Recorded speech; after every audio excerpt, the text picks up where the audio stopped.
Do we want doctors in India to practice modern medicine or not? Does the country need doctors or not? Do we want bright students to join medical profession or not? These questions need to be answered now, otherwise it could be too late. The suicide of an obstetrician in Rajasthan should be the final wake-up call for one and all. The patient who had delivered a few hours back died due to known post-delivery complications. Yet, the obstetrician was charged with murder under Section 302 of the Indian Penal Code. Where was the intention to cause death? At the most, it could have been termed as negligence.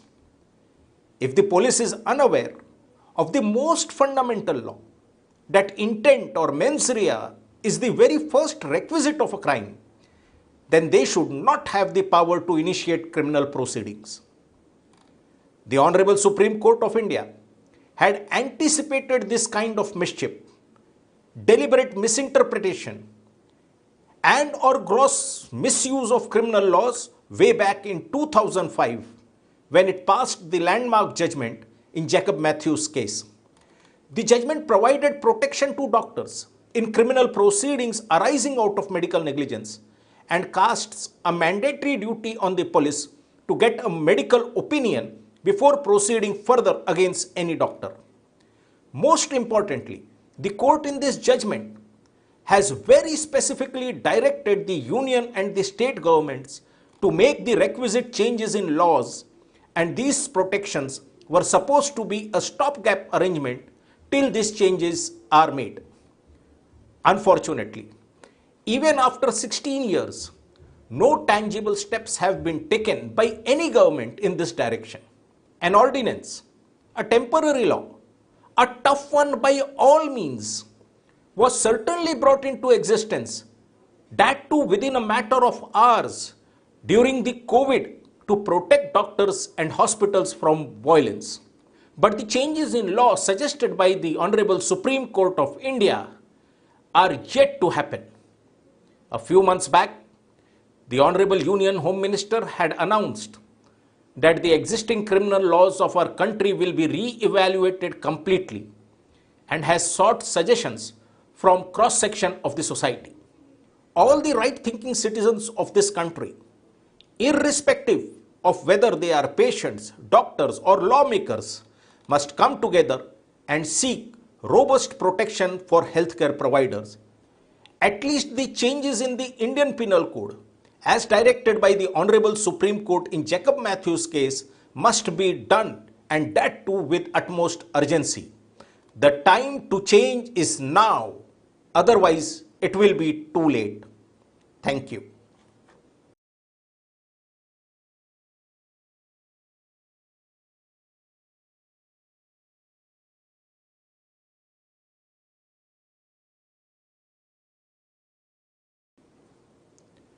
Do we want doctors in India to practice modern medicine or not? Does the country need doctors or not? Do we want bright students to join medical profession or not?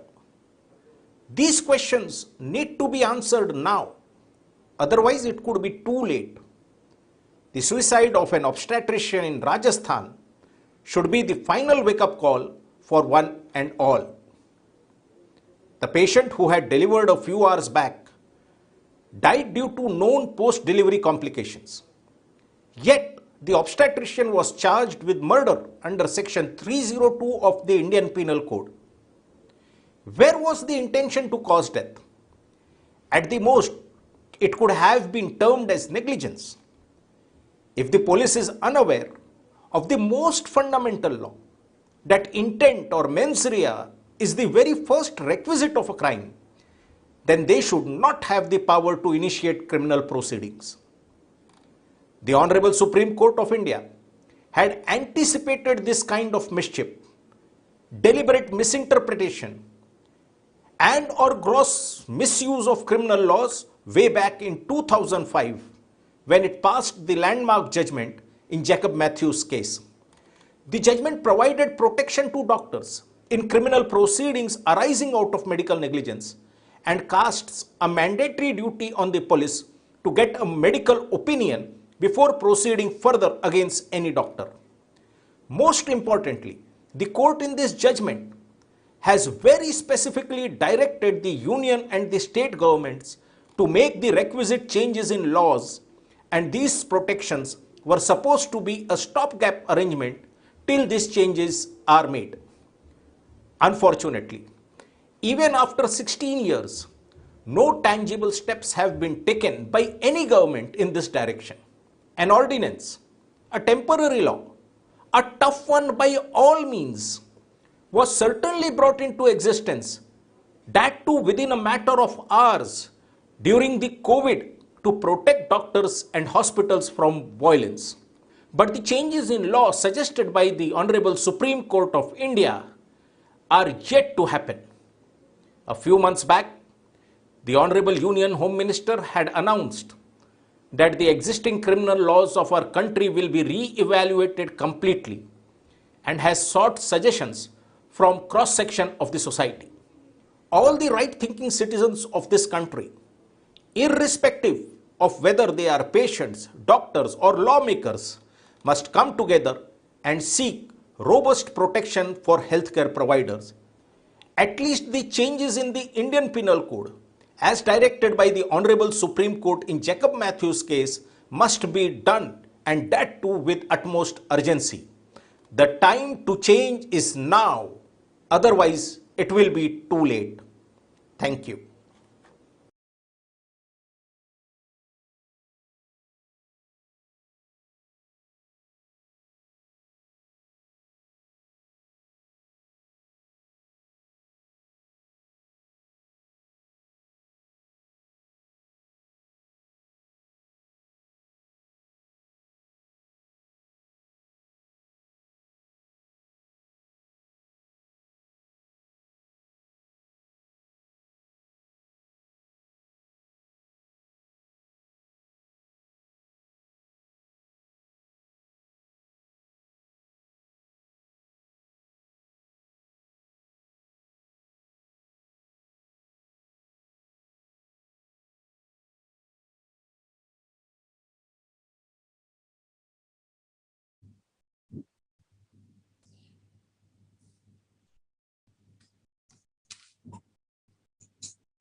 Good afternoon.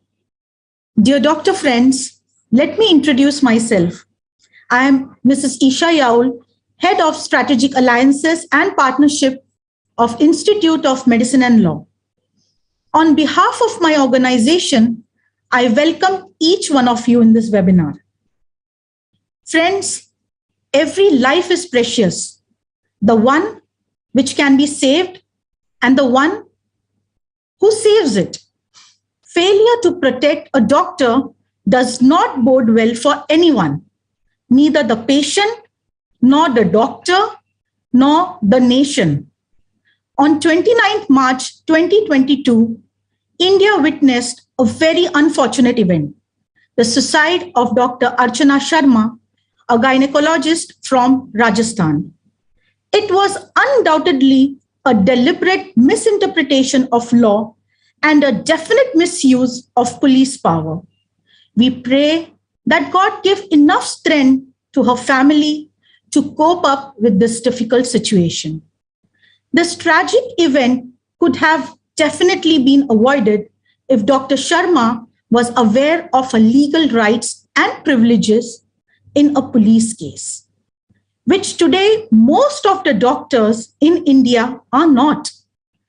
Institute of Medicine and Law is organizing this webinar to help doctors understand criminal laws applicable to medical practice, the salutary protection given to the doctors in cases of criminal medical negligence, and ways and means to use this legal protection.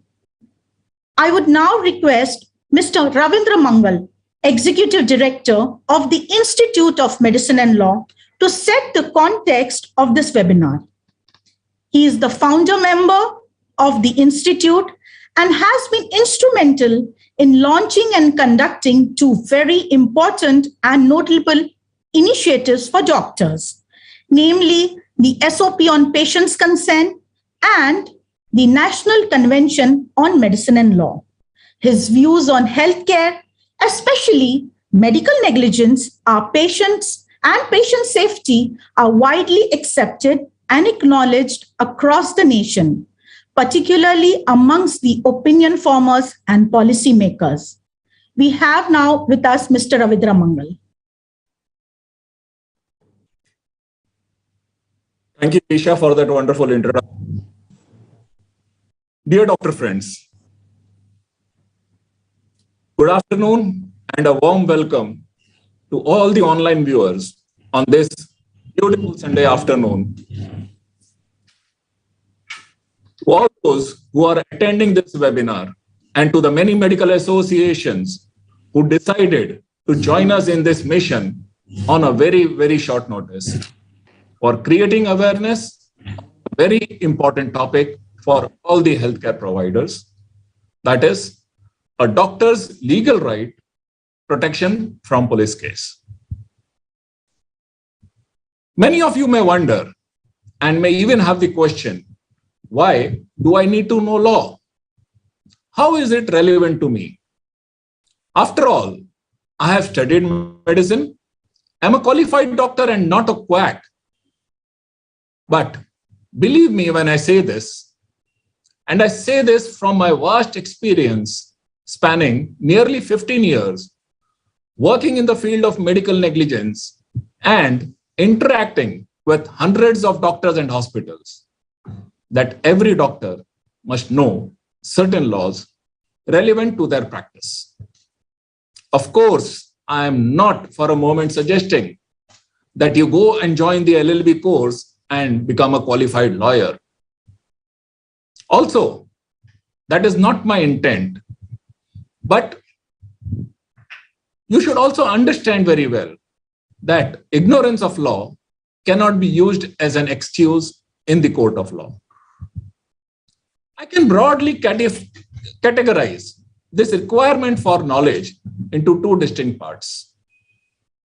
The first part would include those laws which the courts expect you to follow and are useful in your day-to-day practice, and which help you in minimizing the chances of medical errors. These would form what we could term as your duties and responsibilities. The second part, of which we are going to cover a very small yet relevant portion in detail, is about your rights and privileges, which will help you in dealing with the police in cases of criminal proceedings against you. I'm sorry, but this still does not answer the question on why a doctor needs to know law. Friends, you may have heard the quote, "Experience is a master teacher, even when it's not our own." Newspapers daily and social media continuously talk about the rising number of cases of violence against doctors and of cases filed and decided in various courts across the country. This tells us loudly that something is not right with the system as it is today. It also tells us that unlike earlier, doctors will now have to be aware of laws and will have to study law. Not only for their own betterment, but for the betterment of the society. But that is not why we are here today. I am sure that all of you would be aware of the tragic and unfortunate suicide of a doctor in Rajasthan recently because of harassment by the patients, by the relatives of the patients and others, and because of the wrong charges applied by the police in this case.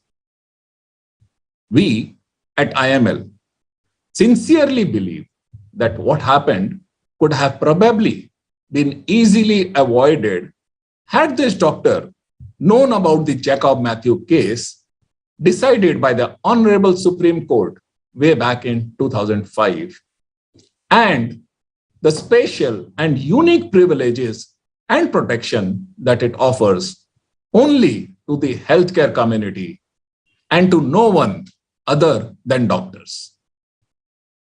So, we are here today to discuss this specific case and to explain the various aspects of law which are applicable in cases of criminal proceedings, together with the special protection that is available to you, thanks to the Jacob Mathew judgment. We also firmly believe that every life is precious, whether it is a doctor or a patient. And if anyone has any grievance against a doctor or a healthcare provider, there are many options available to him for redressal and for seeking punishment or compensation. For the sake of ample clarity, let me reiterate that we are not here to fight with any person or organization. Neither are we here to protest anything. We are here simply to address a lacunae in the system and to ensure that the system is not misused by anyone for petty gains.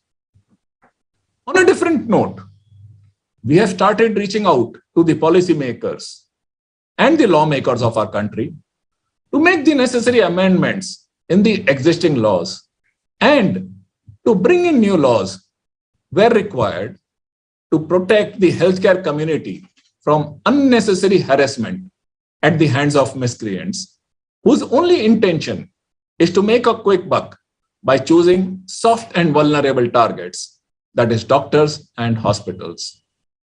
Efforts would also be made to sensitize the law enforcers about this judgment and to ensure that they follow due process and adhere to the guidelines laid down by the Honorable Supreme Court. Incidentally, the Honorable Chief Justice of India, Shri N.V. Ramanna, yesterday expressed deep concern not only over the rising incidents of violence, but more importantly, on the lodging of false cases against doctors across India, and has also added that they need a secure environment to discharge their selfless service to the society. While nobody can reverse what has actually happened, it is our earnest desire that such unfortunate incidents should never get repeated again under any circumstances. This webinar is our first baby step in that direction, and we will sincerely try our best to use our resources to ensure that this shocking incident is never repeated again. But we will not be able to do it alone unless you, all the doctors, the doctor groups, and the medical associations of our country join us in this mission. We are willing to support you with more webinars, willing to train doctors to conduct training sessions on the subject, and more. We are willing to be the torch bearers and lead this campaign. The question is, are you willing to follow, to learn, and to put this learning to use? I am sure that you will all benefit from the wonderful session by Advocate Mr. Mahendra Kumar Bajpai, who is an authority on medical laws, and having benefited from this knowledge, would certainly want your doctor friends and colleagues to also take advantage of this awareness by adding them in this initiative. I would also like to request the office bearers of all medical societies, whether they are the city or state chapters or the national body, to partner with us for the benefit of their member doctors. Thank you, friends.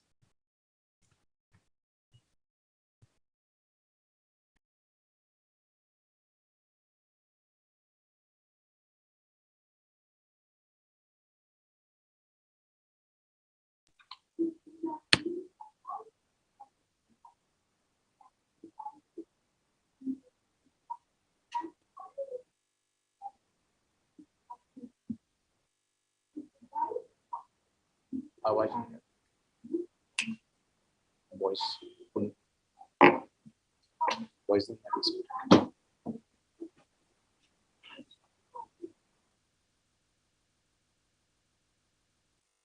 Puneet, voice is not audible. Thank you, Mr. Ravindra Mangal, for the introductory remark. Let me now introduce the speaker of the day, Advocate Mahendra Kumar Bajpai. He is India's leading authority on medical laws, a practicing counsel of the Supreme Court of India, and honorary director of the Institute of Medicine and Law. His advice to doctors in difficult times is useful and unique. His practical tips on avoiding legal problems are highly valued by the medical fraternity. His extraordinary ability to explain the most complex legal dictums in a layman's language make his speeches not only interesting, but also of practical use.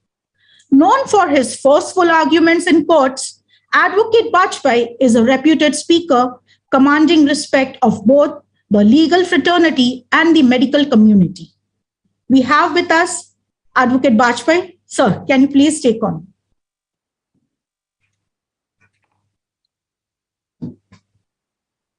Puneet, I'm audible? I'm audible? Isha, I'm audible? Yes. Dear doctor friends, good afternoon.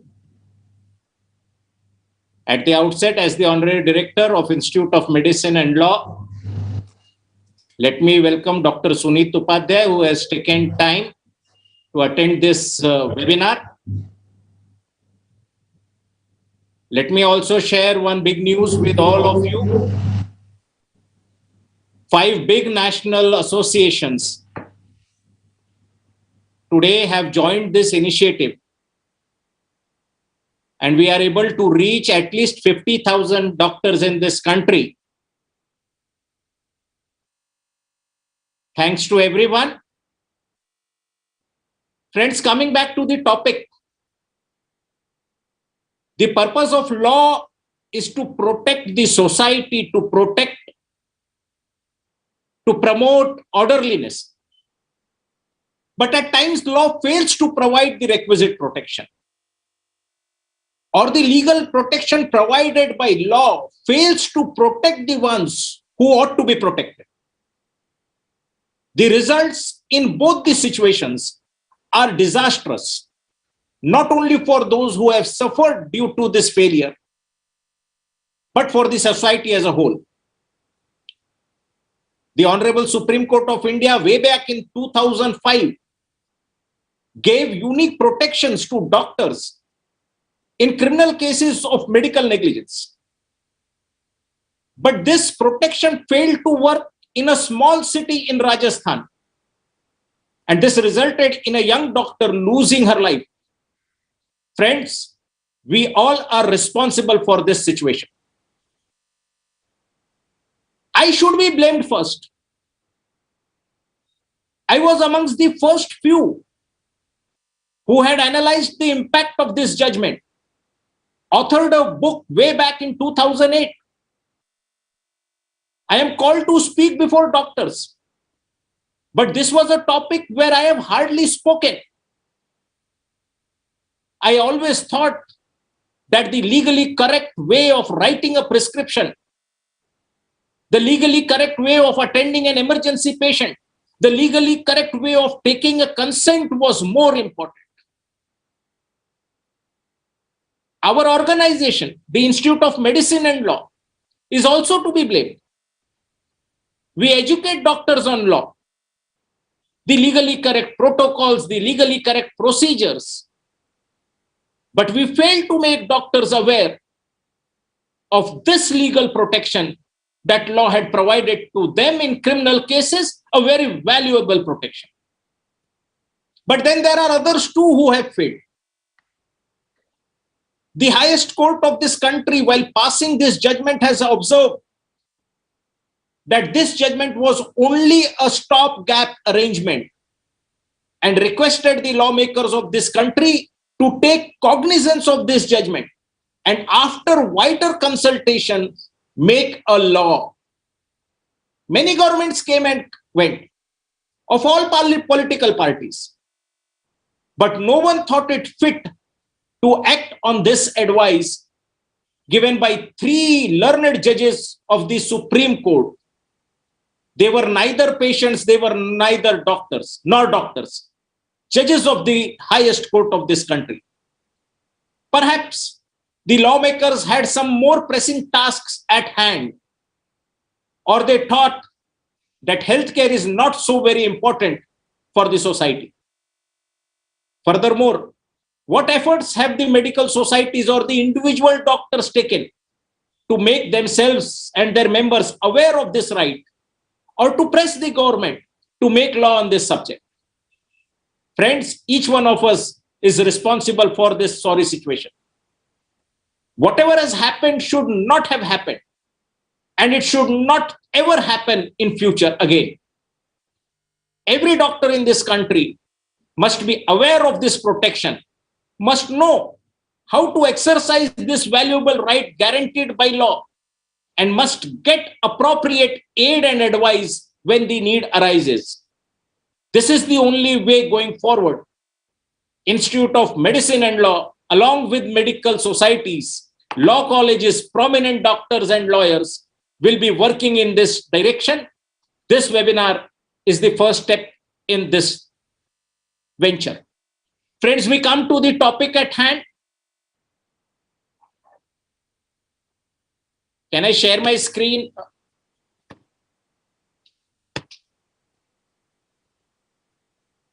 My screen is visible? Visible? Yeah. So friends, today's topic is a doctor's legal right, protection from police cases. I am a lawyer and I will be speaking about law, keeping in mind that the ones who are viewing this happen to be doctors. I'll try to be simple, non-legal as far as possible.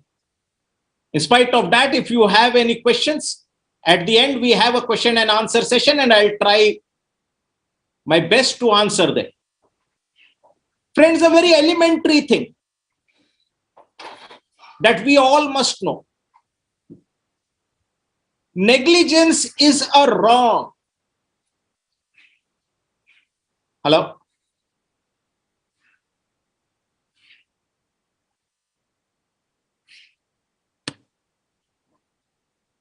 Voice is not audible. Voice is not audible. That is what Sunit is saying. Audible? Okay. So negligence is a wrong. For negligence, one can be sued in a civil court as well as criminal court. But a very elementary aspect of negligence is that there is no intention. Intention is absent. There is no moral fault.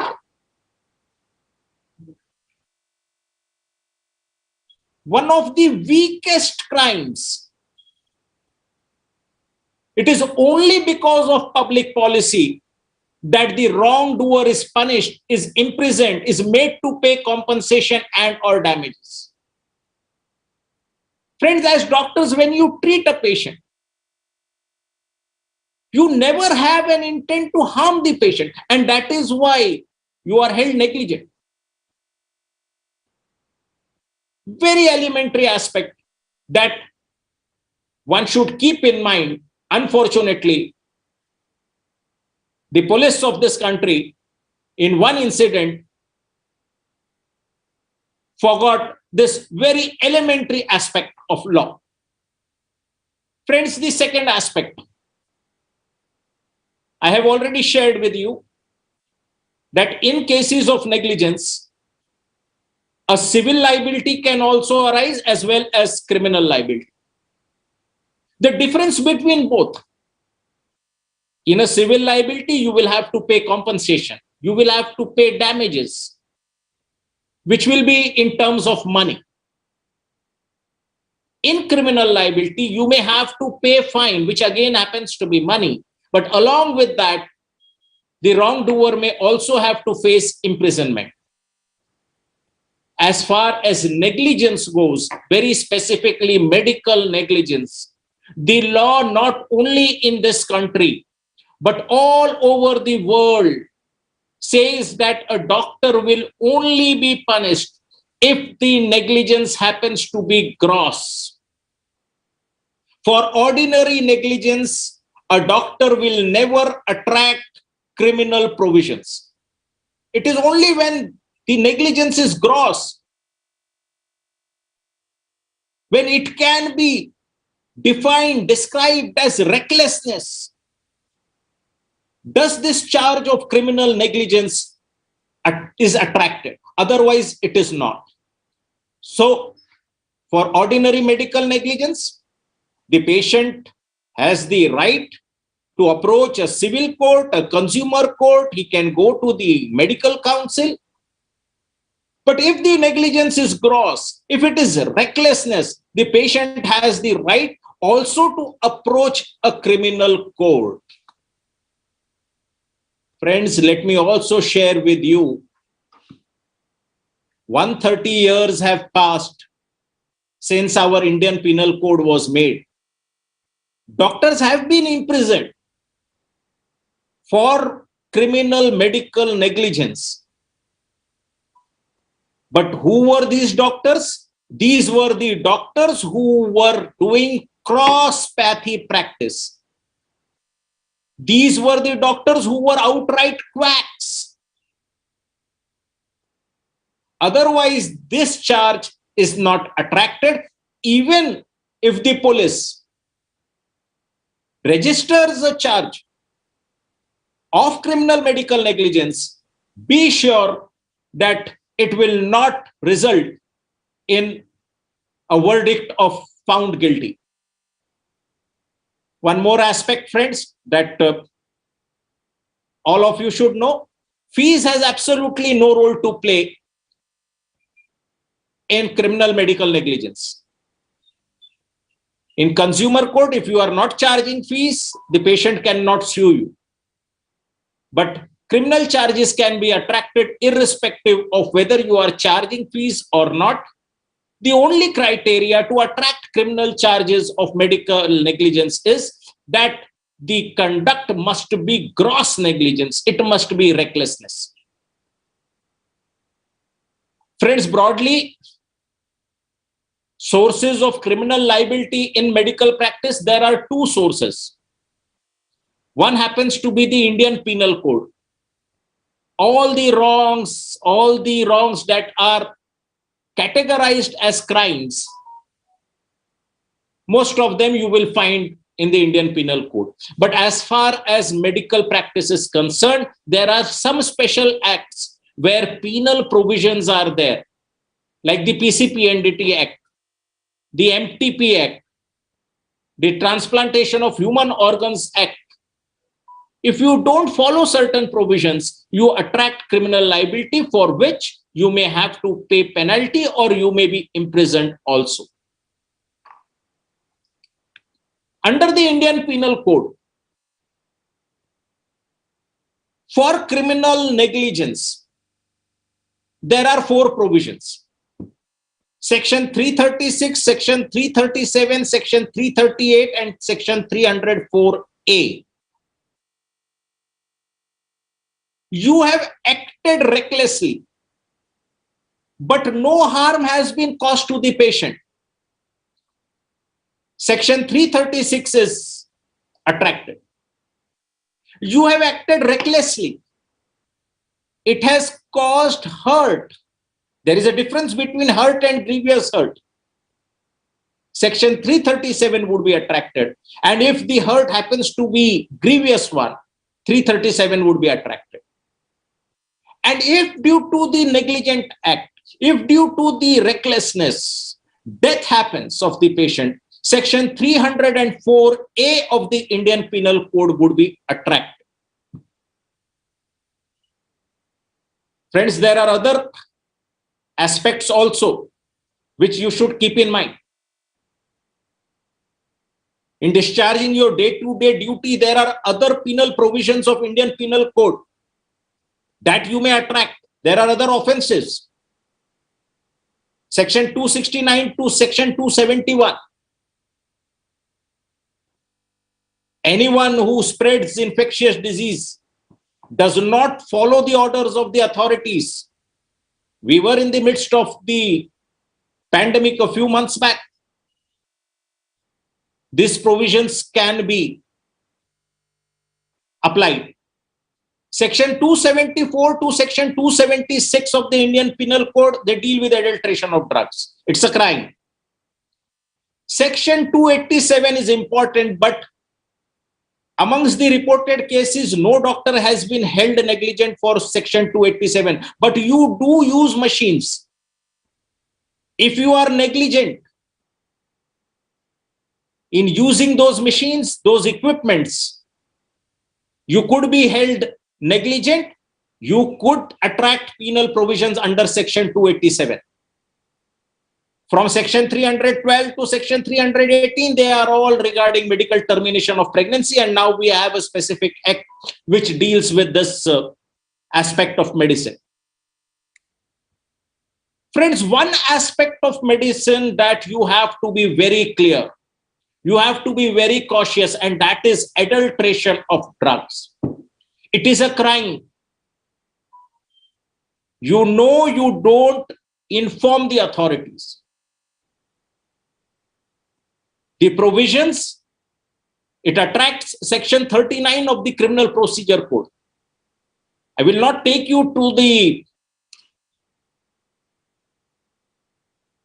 depths of law, but very simply stated, in all other crimes, it is for the police to prove that the accused had committed the crime. But here, thanks to Section 39 of the Criminal Procedure Code, if you were aware of this information that the drug happens to be adulterated, and if you have not informed the authorities and the police, then you will have to prove before the court why. You will have to give justification before the court why you had not informed. So friends, as far as adulteration of drugs is concerned, be cautious. Again, let me share with you. Till date, no doctor has been arrested under adulteration of drugs, and Section 39 applied. You have not informed the magistrate, but we never know about future. Why should you be the first one? So adulteration of drugs, whenever you come across instances of adulteration of drugs, please inform the police, please inform the authorities immediately, and that too in writing. Take acknowledgement on a copy and preserve the same. Friends, there are other offenses also. In other countries, doctors have been held negligent, have been held criminally liable for falsification of accounts, for fabricating records. Provisions are there in the Indian Penal Code. Again, let me clarify, no doctor in India till date has been charged under these provisions, or if charged, at least the matter has not come to the higher courts, not reported in the law reporters. That happens to be my source of information. But falsification of accounts and fabrication of medical records may invite criminal liability. Friends, this was all prologue, this was all general information about criminal liability. Let us come down straight to the case, the Jacob Mathews judgment, where 3 valuable rights have been given to doctors in India. You must know those rights and you must exercise them in appropriate cases. And if the police is acting otherwise, you must sue them in the constitutional courts of this country. Before we come to that judgment, very basic clarification. I understand you are doctors. Criminal proceedings in this country can be initiated at 2 places. The first one happens to be a police station. Someone comes and hits you, you can straight away go to the local police station and lodge a complaint. It is up to the policeman to decide whether the offense is a cognizable offense or a non-cognizable offense. We will not discuss that. But the first place where usually people go is the police station. You go to the police station, police does not lodge a complaint. What do? You go to a higher officer of that police station, assistant commissioner, a superintendent of police, and he may direct the lower staff to register the complaint. So the first place where a criminal complaint, a criminal proceeding can be initiated happens to be the police station. There is a second place also. A person may choose not to go to police station and he may straight away go to a criminal court, a magistrate court, a municipal court, and file a written complaint saying that so and so crime has happened and this ought to be registered. There is a procedure which the court has to follow. But that happens to be another place where criminal proceedings can be initiated. And friends, you will be surprised that the Honorable Supreme Court has protected you doctors at both the places. As far as private complaint is concerned, which is made directly in a criminal court, this is what the Supreme Court says. A private complaint may not be entertained unless the complainant has produced prima facie evidence before the court in the form of a credible opinion given by an other competent doctor to support the charge of rashness or negligence on the part of the accused doctor. So if the patient chooses to go straight away to the court, the court should ideally, this provision is not mandatory, but should ideally ask that patient to bring a medical opinion pointing out to the negligence of the doctor accused of negligence. And then only the court should proceed further. This is what the Honorable Supreme Court has laid down. And our experience says that in most of the cases, courts are asking the patients to get medical opinion and expert opinion before proceeding further. Otherwise, the complaint remains, no further action is taken. A great protection to doctors. But the greatest protection happens to be in a police station when a patient walks inside. And this is what the Supreme Court says. Let us read it word by word. See the procedural protections that the Honorable Supreme Court has given. The Honorable Court was aware that these provisions, we are giving the protection, but the police has all the authority to misuse it. How can we stop that misuse? Let us read it. I'm quoting the Supreme Court in para 53 of this judgment. Quote, the investigating officer should, it's mandatory, no ifs and buts, before proceeding against the doctor accused of rash or negligent omission or commission, obtain an independent and competent medical opinion. The job is on the police. It is not the patient, it is not the doctor who will get a medical opinion. Police has to get a medical opinion. And from whom? That also is prescribed. Not from the doctor who is next to the police station. I read further. Preferably from a doctor in a government hospital, qualified in that branch of medical practice. So if a gynecologist is accused of negligence, the policeman will have to go to another gynecologist practicing in a government hospital. not any doctor. The court was aware of the provisions of Evidence Act, of what constitutes medical expert. What is expert opinion? An orthopedic surgeon cannot give an expert opinion in a case where a chest physician is involved. It has to be another orthopedic surgeon. Doctor practicing in a government hospital of the same specialty. The court does not stop here, friends.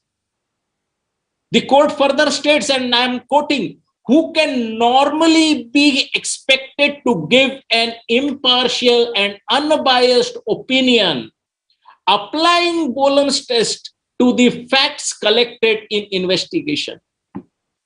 Friends, that doctor must also know the most basic law, Bohlem's law. What is it that constitutes negligence? He must know that, and then he has to apply his or her mind to the documents, to the statements, to the medical records collected by the policeman. And then he has to give an opinion. It can't be any opinion. Such a wonderful protection, friends. Doctor from government service, doctor of the same specialty, that doctor must know Bohlem's law. He must apply Bohlem's law. Doctor has to be independent, has to be competent. The Honorable Supreme Court Justice, he was the Chief Justice of India, Justice R.C. Lahoti. He was aware that these provisions are going to be misused. Friends, a complete protection to you. In Bihar, there are cases. 15 years have passed and the police has not been able to get this medical opinion. They can't proceed further. In one case from Chhattisgarh, the mayor had died. Took 4 months for the entire administration, mayor from a political party which was in power. 4 months to get medical opinion. Enough time for you to get protection, real protection, court's protection, anticipatory bail, quashing of FIR, whatever legally you want to do, you can do. You are completely protected.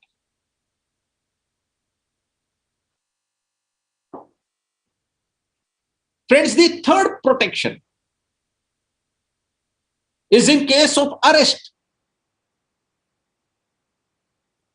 The court says in cases of medical negligence, please don't arrest doctor in a routine manner. There is no moral fault. There is no intent. It has happened. Everyone is negligent every day. Fair enough, because there is a doctor, there is a life on the other side. Public policy mandates. That is why criminal proceedings are initiated, but don't treat him like any other criminal. This is what the Supreme Court says. A doctor accused of rashness or negligence may not be arrested in a routine manner. Further clarifies, simply because a charge has been leveled against him. You have filed an FIR, please don't go ahead and arrest that doctor. You are barred from arresting that doctor. This is the sum and substance, the spirit of Jacob Mathew's case. The court further says, and I quote, unless his arrest is necessary for furthering the investigation, for collecting evidence, or unless the investigation officer feels satisfied that the doctor proceeded against shall not make himself available to face prosecution unless arrested, the arrest may be withheld. Don't arrest him. These are some conditions for you which you may arrest him. Friends, 3 very important protections that law has given in all cases of criminal medical negligence. I am not saying that you should not fear criminal case. Anyone, even If tomorrow an FIR is lodged against me, I'll become nervous. I will be anxious. Even if I had these protections, even though I may be a lawyer practicing in the Supreme Court, but no one wants to go behind bars. But friends, you have protection. Friends, you have a better protection than the parliamentarians of this country. Let me share with you. If the police wants to arrest a parliamentarian or a legislator, and if the session to which that parliamentarian belongs, if he is a member of Lok Sabha, if the Lok Sabha is in session, you all must be knowing that the houses of the parliament and legislator, they work for 6 months, 7 months, and other times it is not in session. If the house is in session, and at that point in time, the police wants to arrest a legislator or a parliamentarian, the police has to get permission from the presiding officer of that house. Lok Sabha, Speaker, Rajya Sabha, Vice President, Vidhan Sabha, again Speaker, Chairman of Vidhan Parishad, wherever Vidhan Parishad is there, they simply have to take a written permission. They have to inform, sir, your house is in session. We have registered a complaint against so-and-so MLA or MP, and we want to arrest him. Maximum time taken is 3 days, not beyond that, 48 hours, 72 hours. You have a protection of at least 4 months.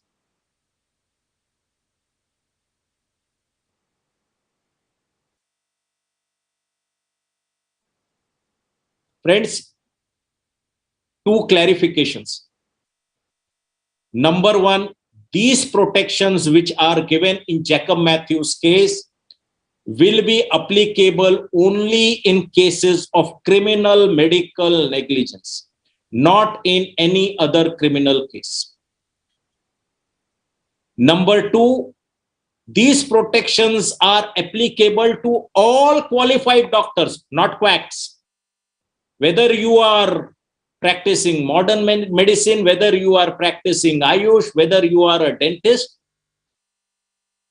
these protections are available to you. So how do you use this judgment? Patients, some local leaders, the attendants of the patients, they threaten police action. You must tell them we are protected.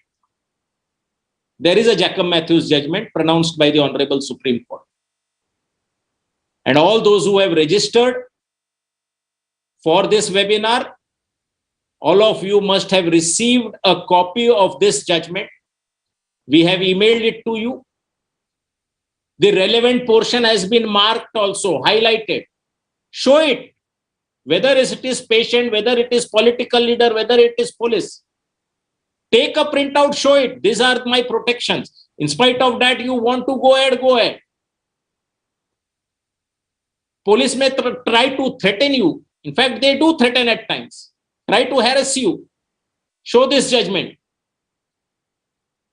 Friends, anyone interfering with these 3 rights of the doctors, please understand, these rights have not been given by an act of parliament. These rights have been given to you by a judgment of the Supreme Court. Every citizen of this country is bound to follow the orders of the Supreme Court. If someone fails to follow the order of the Supreme Court, there is something known as contempt of court, under which imprisonment is also, provisions are there for imprisoning.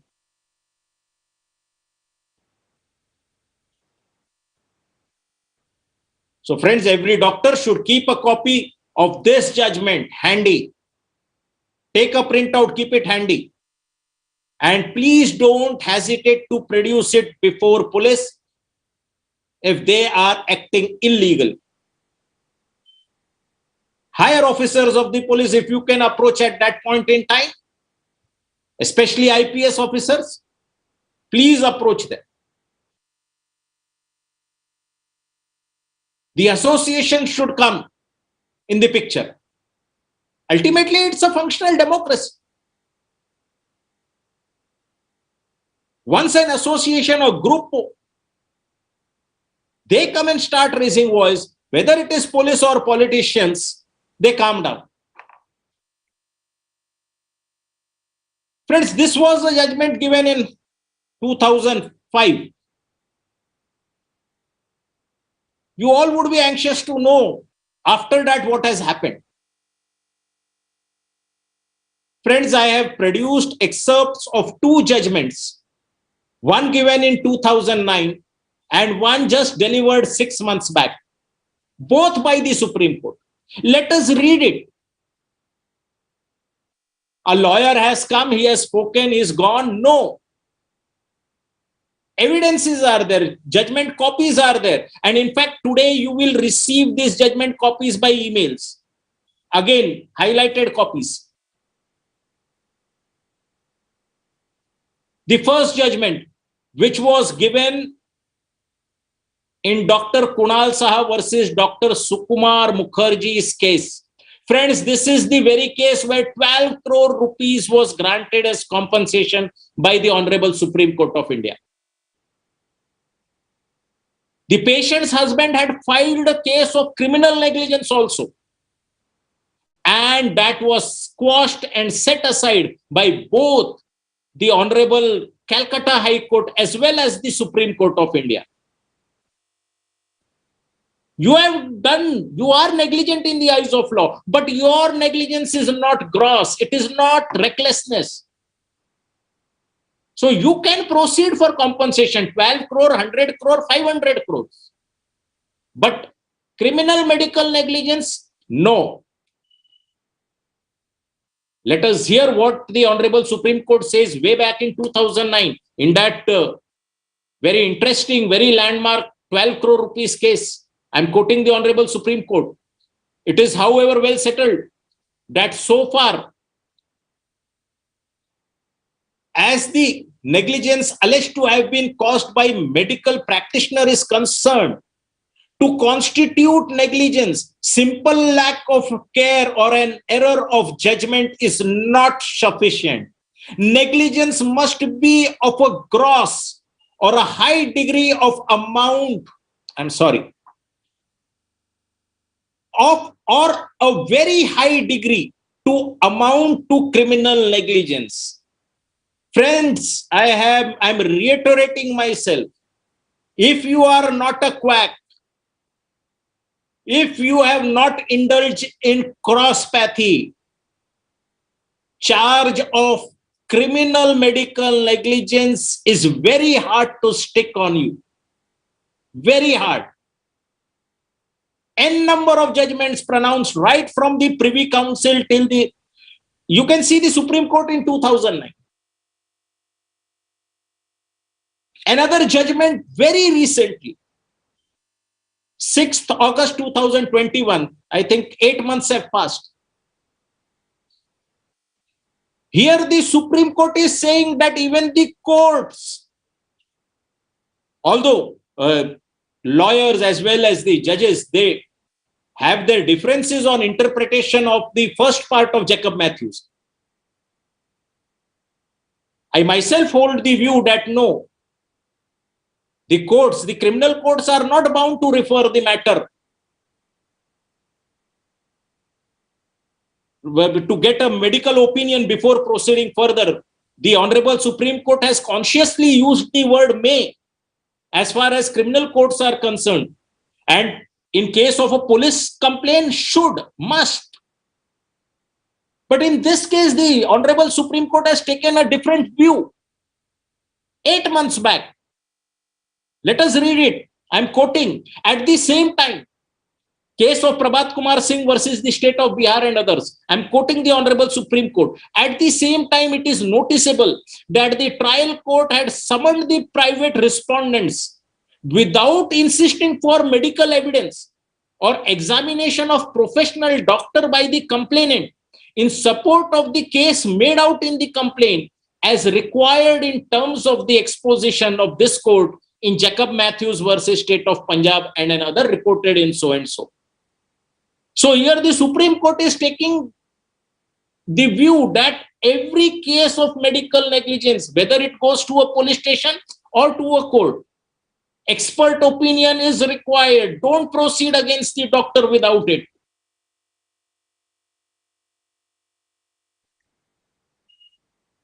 Friends, we have discussed the judgment. Now on the procedural parts, very briefly I'll share with you what happens in a criminal complaint. Friends, the criminal procedure is set in motion in cognizable offenses by the filing of an FIR. FIR full form is First Information Report. Once it is filed, then the police has to take it to its logical conclusion. Police has to investigate. And the person against whom FIR is registered becomes an accused in the eyes of law. This is something that every law-abiding citizen of the country fears. But then, friends, even if the FIR is filed of criminal medical negligence, please don't forget that as a doctor, you have Jacob Mathew's protection. FIR has been set in motion. After that, the procedure prescribed is police will investigate the case. They will come to record your statements. They will come to record the statements of your nurses, of your other staff. They will record the statement of the patient. They will search your premises. They will seize documents, medical records. You have to cooperate. After the investigation is completed and the police gets an expert opinion from a doctor in government hospital of the same specialty who knows and understands Bolam's law, then the police files a charge sheet. Here the police has the authority, or rather the duty, to say whether a crime was done, was not done according to them. They can just file a B summary, which means that fine, after investigation, we did not find anything wrong. Usually the police does not file something like this. They always file a proper charge sheet where the charges are framed, and then there is trial and judgment. Now, friends, as a doctor accused of criminal medical negligence, you have multiple options. Yes, you will have to take help from lawyers. There's no running away. You will have to face problems. Yes, it's a pain. Money will have to be spent. Energy will have to be spent.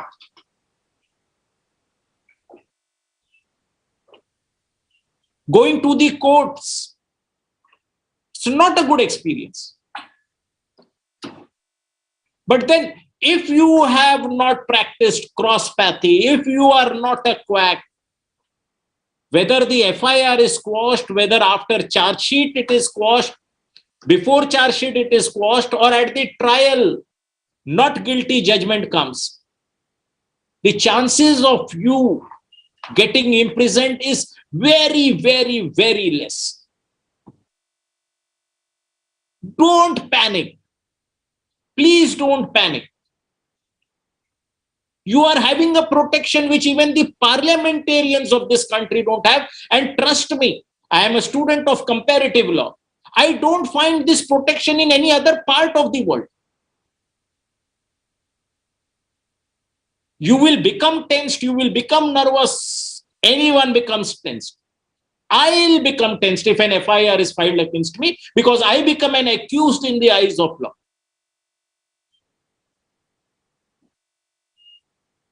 But friends, that is not the end.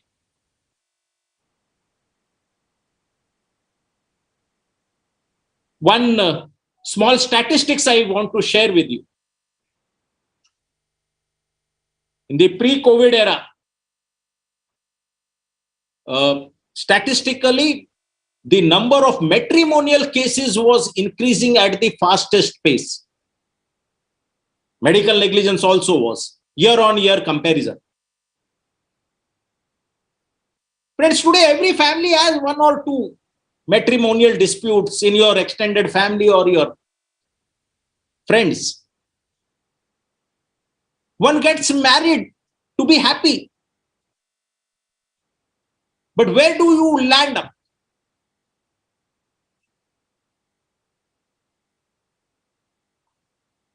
Please don't lose your heart. You have enough protection. Know the law, exercise your rights. Ultimately, you will emerge victorious, unblemished.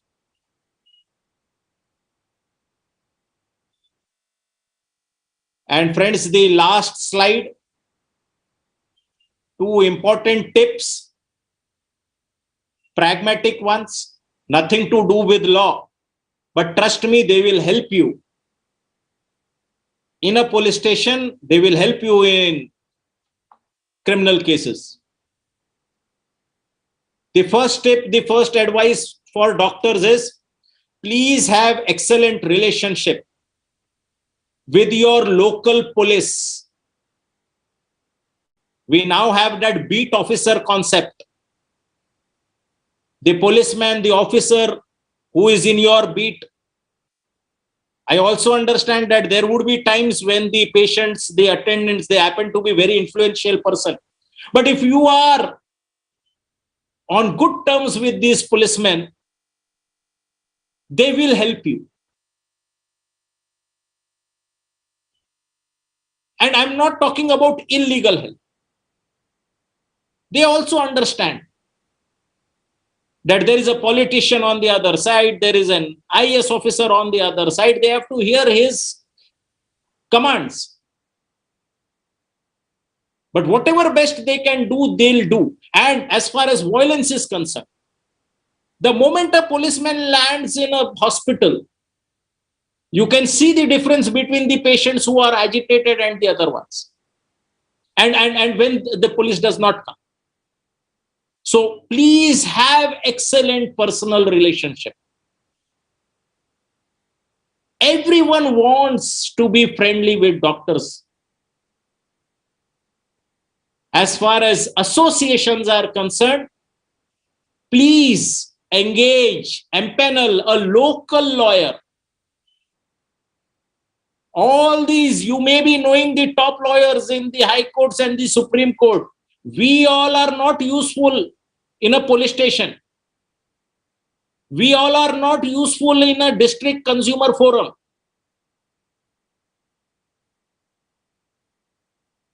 You take a lawyer from Delhi, he will never understand what happens in Coimbatore. It's not about language, it is not about procedures. The local lawyers who appear in district courts, they are more well equipped to give you pragmatic advice, to give you proper advice, to look into your cases, empanel them, engage them. Friends, with this, thank you for listening patiently. Thank you, Isha. Thank you, Advocate Bajpai, for such an enlightening... Again, gone. Stop.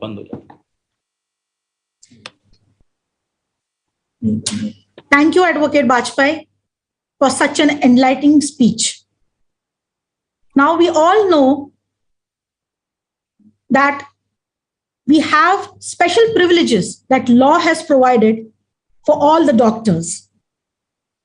I request all the doctors who have registered with us on the MedLegal updates to please put their questions after logging in. And our viewers who are watching us on YouTube, you can please put your questions in the comment box. Friends, before moving ahead, I have a very important announcement to make. Institute of Medicine and Law, along with prominent leaders of the medical fraternity and medical societies, have started a help desk for doctors which will be called as Dr. Archana Sharma, MedLegal Helpdesk. Allow me to quickly explain the services offered by this helpdesk and its working. The first service is offering legal advice to doctors who are threatened and or are facing police action for medical negligence. Lawyers from the Supreme Court will advise and counsel doctors and may also speak with policemen only if required. Another feature of this service will be to help aggrieved doctors in filing a contempt petition before the Supreme Court in case the police is acting contrary to or inconsistent with the directions given in Jacob Mathew's case that we have discussed right now. The working of this help desk is very simple. Medical societies have appointed prominent office bearers, the public spirited ones, as the official nominee of the society. A doctor may simply give a call to these official nominees when in trouble, who in turn will connect with the panel lawyers of the help desk. Legal advice will be provided at the earliest, but during court hours, the response could be delayed. The presence of another doctor, the official nominee, at least during the first conversation with the lawyers, is aimed to make the aggrieved doctor comfortable and will also help the legal team in getting a better perspective. We all must thank these official nominees who have selflessly volunteered and have agreed to spare their valuable time and energy for this cause. The phone numbers and email IDs of the official nominees will be on the website of the Institute as well as the participating societies. The second service is that we will provide speakers to any medical society, hospital, medical colleges, doctor groups who wishes to hold a webinar on this subject. Interested societies may send their request to helpdesk@imlindia.com. The third service will be training doctor volunteers under the train the trainer model, who would then be creating awareness and educating their peers. The Institute will provide content, reference material, and also hold training sessions for these volunteers on this subject. We will keep these volunteers updated with the changes happening in law. Institute of Medicine and Law will not charge anything from these volunteers for their training, nor would these volunteers be charging anything for giving training further. All those doctors who wish to volunteer can please send an email to helpdesk@imlindia.com. These services will be available to doctors across India free of cost, and only in cases where the charge against a doctor is criminal medical negligence. That is, cases where Jacob Mathew's judgment is applicable and not otherwise. Now, I would like to further thank the medical societies who have associated with us. We have 5 National Medical Association, 2 state chapters, and 5 city chapters with us. On behalf of Institute of Medicine and Law, I would like to thank the Indian Society of Critical Care Medicine, the Association of Physicians of India, the Indian Rheumatology Association, Neurological Society of India, All India Ophthalmological Society, the Tamil Nadu Ophthalmic Association, city chapters of IMA Coimbatore, IMA Machilipatnam, IMA Tiruchirappalli, IMA Tambaram, city chapter of API Tuticorin, the Karnataka chapter of ISAR, again, A big round of thanks for all the official nominees who are mostly the presidents and general secretaries of these associations. I would further now introduce Dr. Suneet Upadhyay. Before we go to the last session of the day, the question and answer session, I would like to invite Dr. Suneet Upadhyay, husband of late Dr. Archana Sharma, to say a few words. Dr. Suneet is a practicing psychiatrist from Lalsot, Rajasthan. Dr. Upadhyay, I would like you to please continue. Thank you, Isha ji. Am I audible? Am I audible? Yes, Dr. Upadhyay, you're audible. Please go ahead. First, I would like to thank IML, Ravindra Mandal sir, Advocate Mahendra Kumar Bajpai sir for such wonderful presentation. And I also feel that if my wife, Dr. Archana, had attended such a webinar, she might not have attempted this suicide. So this lack of knowledge that we are well protected also creates stress among doctors. So I'll give big thanks to Institute of Medicine and Law that they are promoting this program of increasing awareness in the doctors. And I would like to thank you again for naming it this helpline in name of my wife, Dr. Archana. It will be a real tribute to her if we could save even one doctor. Because when a police case is registered against a doctor, there is a tremendous stress, which sometimes cannot be resolved when doctors go in such situations. So this helpline will be a really big gift to the Doctor Society. Thank you, Institute of Medicine and Law. Thank you, Dr. Upadhyay. We do understand that you have suffered an unrecoverable loss. But with this help desk, I'm sure that in India, there will be no other Dr. Archana Sharma tragedy again. Friends, now we have received a lot of questions on our portal, MedLegal Updates. On your behalf, I will be asking them and Advocate Bajpai will be answering them.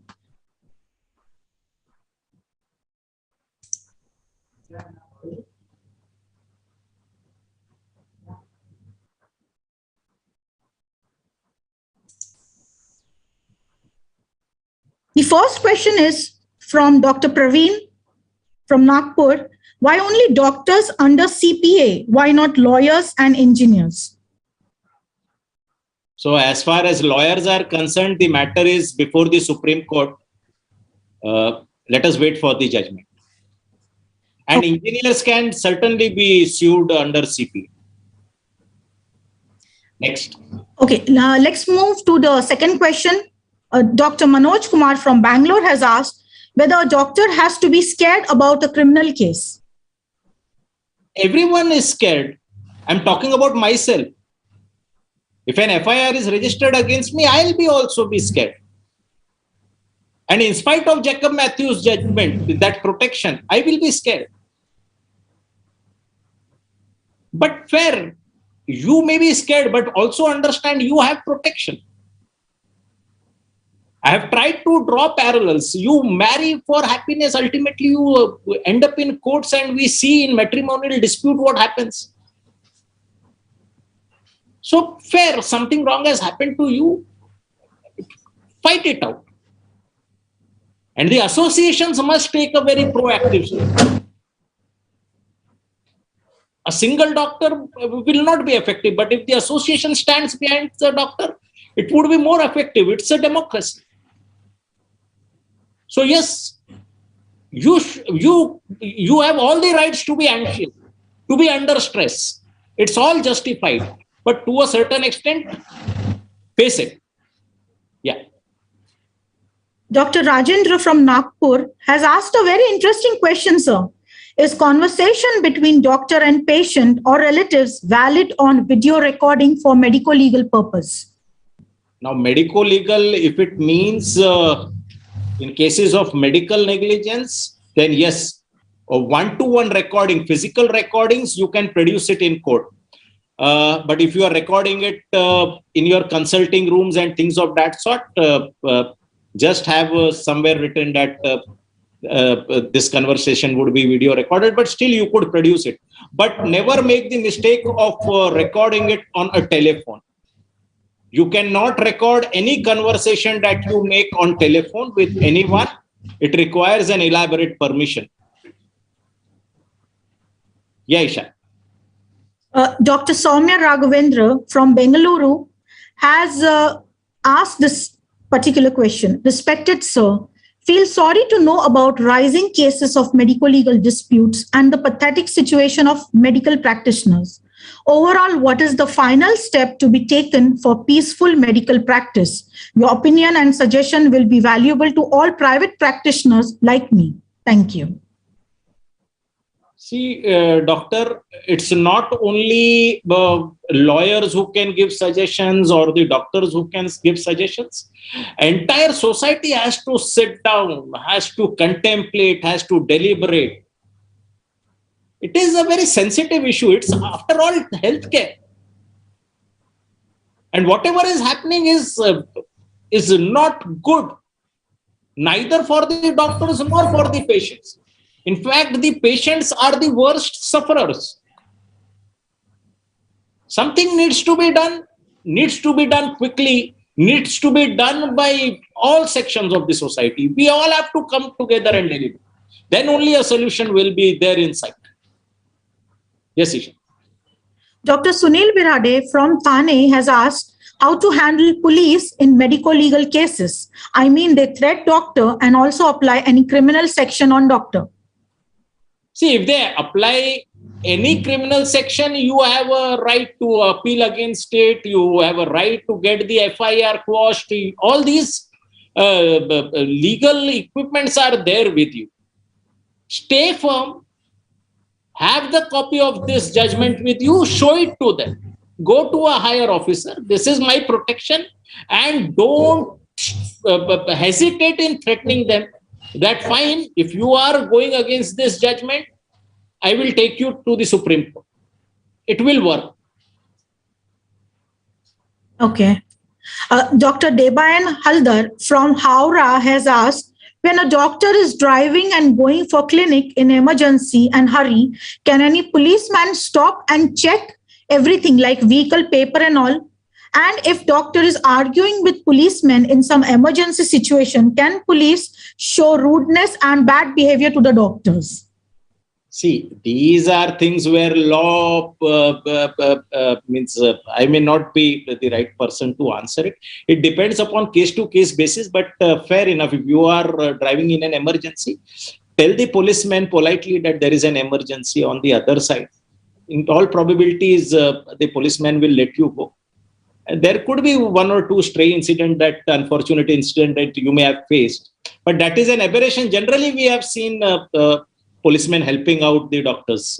My younger sister happens to be a doctor, and this has been our experience.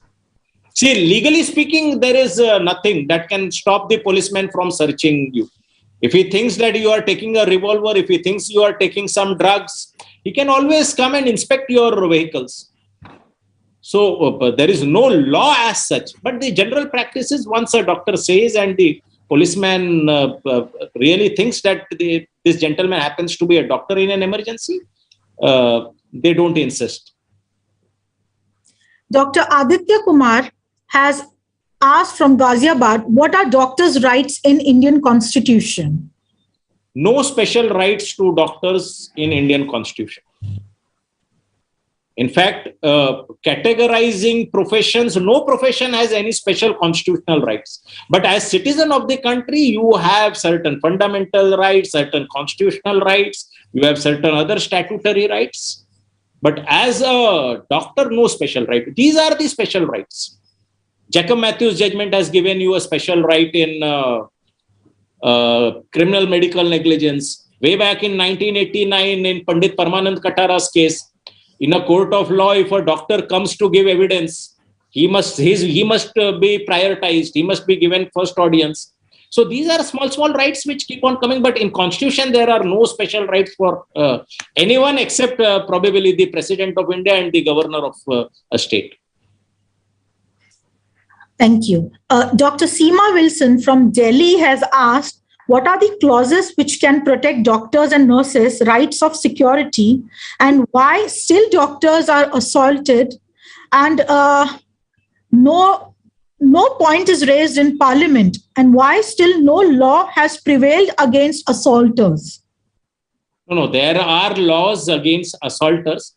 The problem again is that they are not implemented properly, and the laws could be made stricter. In fact, they should be made stricter.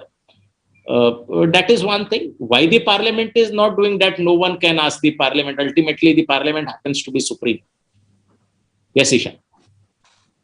Dr. Sai from Kurnool has asked, in one case, SDPO gave requisition under section 176(1) CRPC in a case of exhumation. Is he competent or not? To my knowledge, it should be by executive magistrate under section 176(3) CRPC. Please clarify.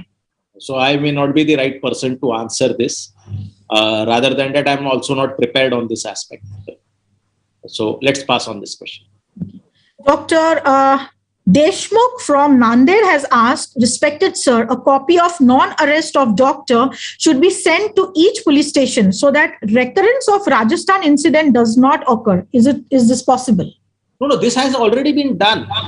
This has already been done. What happened in Rajasthan was sheer mischief. They knew all the laws and still they went ahead with this. See, one very basic law that leave aside policemen, first year law student knows that if you have to book someone for a crime, there has to be an intention. And 302, it was a mischief, deliberate mischief. He has further also asked that in case of table death, how should we proceed legally? So table death, what I understand happens to be on the operation table, a patient is dead. You must refer the body for post-mortem. This is one mistake that doctors often do.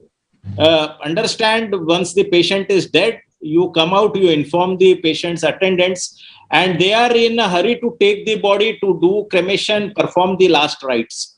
Okay. There they will touch your feet, say, doctor, please don't make it a medico-legal case. Otherwise, the body will be open and things of that sort. But later on, 6 months, those very relatives, their mind changes. And in a court of law, they say, look, here was a doctor. There was a death which happened on table. How could you be so confident about the cause of death? You gave a death certificate. That was wrong. You ought to have referred this body for post-mortem. So whenever death on table happens, please refer the body for post-mortem. Dr. Sanjay Kumar Agrawal from New Delhi. Isha, we have only 7 minutes left. Yes. I presume you just take the important ones, skip the others. Yes. So Dr. Sanjay Kumar Agrawal from New Delhi has asked, law clearly states that any action related to transplant complaint should be taken under THOTA through appropriate authority. However, police take the suo motu action without following this rule. What is the remedy that such actions of police can be avoided? See, under Transplantation of Human Organs Act, yes, there are authorities under the act which should be taking certain actions. But whenever police does something like this, your local medical association should be approaching the higher-ups. In appropriate case, you can also file a writ petition.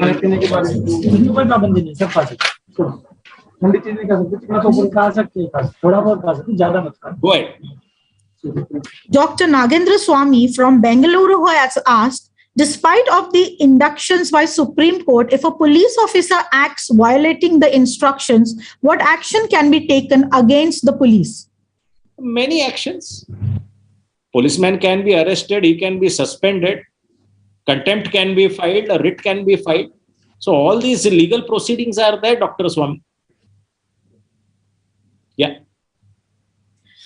They must be pursued.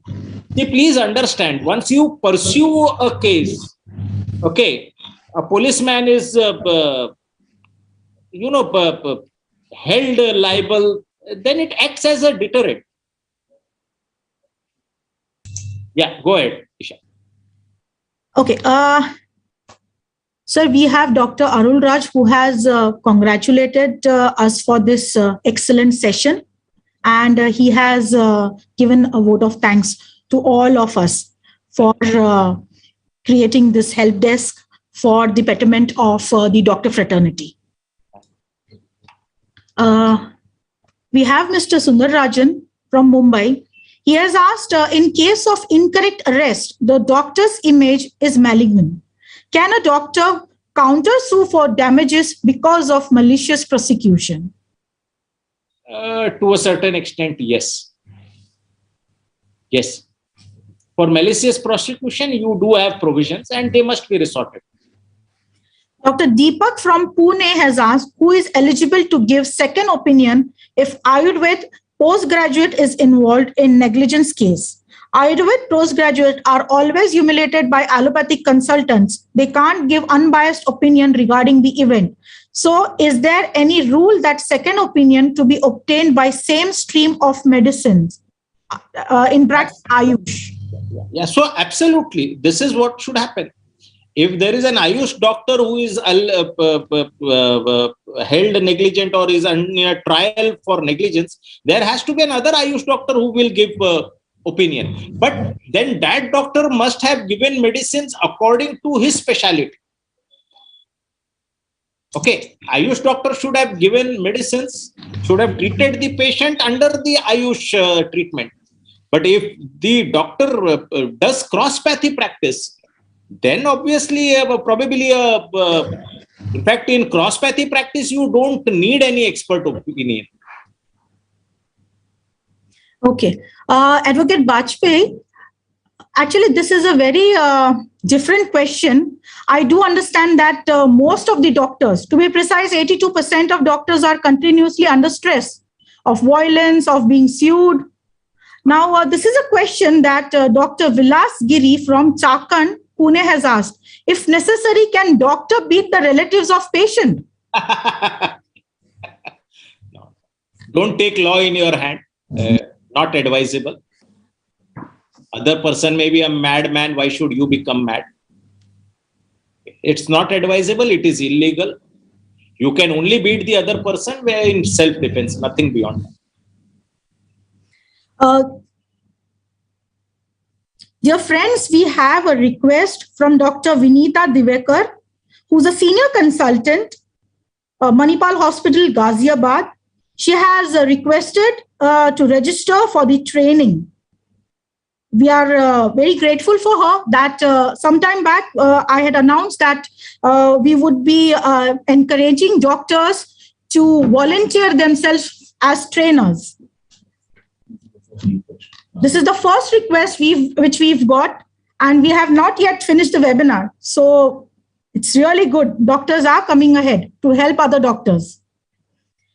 Now, we would take just one or two questions because I think we are having a nick of time. So we have Dr. Ravi Shankar from Chennai. He has asked, can a station officer avoid arrest of a doctor if FIR is filed under section 304, 304A? Yes. 304, though he can't. Because in 304, intention has to be there.